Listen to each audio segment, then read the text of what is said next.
என்னால தானே பேச்சுவார்த்தை முறிஞ்சுது.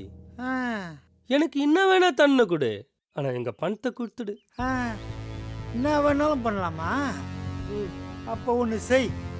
உன் செல்போனை என் கையில் குத்துக்குன்னு அதை பிரிஞ்சு ஒரு நாள் ஃபுல்லாக தனியாக குந்திக்கினீரு. நானா? நீ கட்டிங் போடாதேன்னு சொன்னா ஒத்துக்கிறேன் நானு. ஃபிகர் வெட்டாதேன்னு சொன்னா ஒத்துக்கிறேன் நானு. ஏன் டோப்பு கூட அடிக்காதேன்னு சொன்னா ஒத்துக்கிறேன் நானு. ஆனா செல்போனை பிரிஞ்சு எப்படின்னா இருக்க முடியும்? எவனால இருக்க முடியுமா? இப்போ உன்னால முடியுமா? முடியாதுல்ல, முடியாதுல்ல. அப்போ முடிகிறது மாதிரி ஒன்று சொல்கிறேன், அத்தை செய். இப்பத்துலேருந்து ஈவினிங் வரைக்கும் யார் கையிலையும் பேசக்கூடாது. ஆனால் உன்னை சுற்றி நாங்கள் உங்ககிட்ட உட்காந்து பேசின்னு இருப்போம். அதுவும் உன்னை பற்றியே பேசின்னு இருப்போம். டீல் ஓகேவா? ஒரு இந்தியன் பேசாத இருக்கிறதே பெரிய கஷ்டம். அதுவும் தனியாக பேசாத இருக்கிறது அதை விட கஷ்டம். அதுவும் மற்றவங்கெல்லாம் பேசின்னு இருக்க சொல்ல பேசாத இருக்கிறது அதை விட கஷ்டம். ஏன்னா மற்றவங்க எல்லாரும் என்னை பற்றியே பேசின்னு இருக்கும்போது நான் பேசாத இருக்கிறது நடக்கிற காரியமான அது. இதுக்கு என்னை நீ 2 அறையை கொடுத்து போன்னு சொன்னா போயிட போகிறேன் நான். நானா?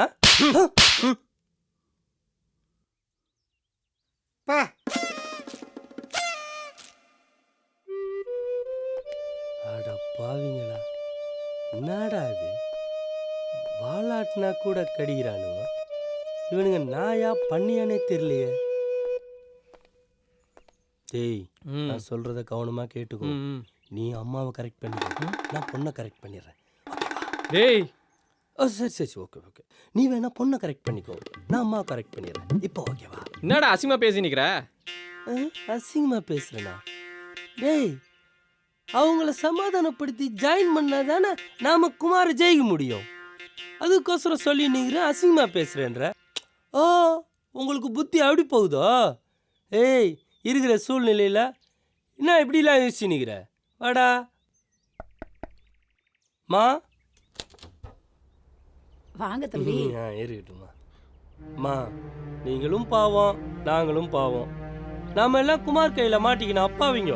எங்க அண்ணாத்த ஒருத்தர் வக்கீலாக்கிறாரு. நாளைக்கு அவரை பார்த்து லீகல் அட்வைஸ் கேட்கலாம். என்ன இல்லைல, உங்களுக்கு ஓகே தானே?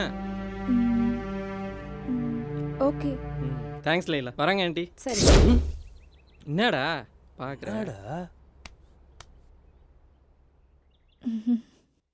என்னடா நினச்சிக்கின்னு இருக்கிற நீ? அம்மா அம்மான்னு கூப்பிட்டுன்னு இருந்தா திடீர்னு ஆண்டின்னு ரூட்டை மாற்றினுக்கிற. இந்த பார், நம்ம நிலைமை ரொம்ப சீரியஸ் ஆகுது.